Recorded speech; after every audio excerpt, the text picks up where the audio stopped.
Vytvorenie koridorov pre divákov, hostí a pretekárov sa ukázalo ako veľmi dobré riešenie. S napätím a zvedavosťou sa očakávali všetky preteky ženskej kategórie. Možno aj preto, že slovenské dievčatá sa už neraz umiestnili na popredných miestach vrcholových biatlonových súťaží.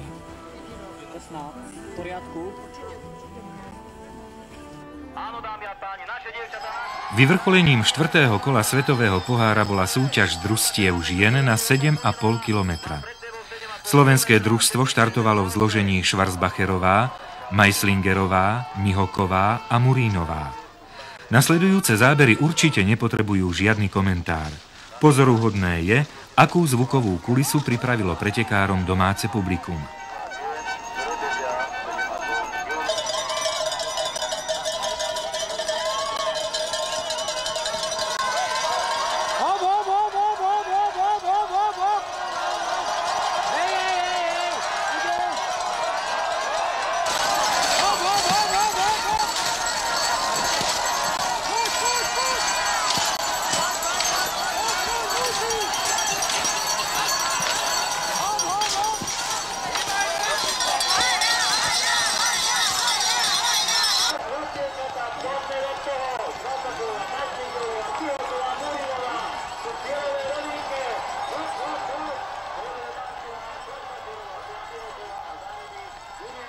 Slovenky obsadili spomedzi 10 štartujúcich družstiev 5. priečku.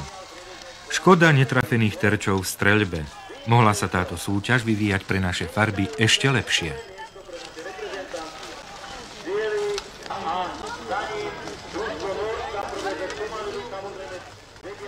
To bol vlastne záver 4 skvelých biatlonových dní vo Srblí.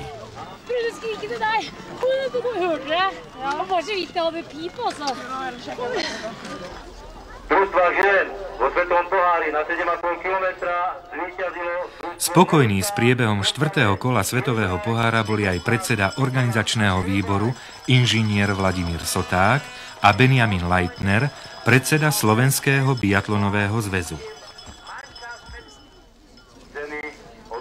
Prezident Medzinárodnej únie biatlonu pán Beseberg.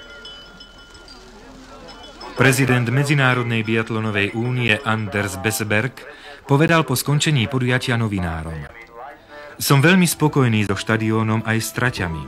Možno sa viacerí pretekári sťažovali na ich náročnosť, ale ja som presvedčený o tom, že sú veľmi dobré. Navyše máte doma schopných a veci oddaných organizátorov. Aj to ma presvieča, že majstrovstvá sveta v roku 1997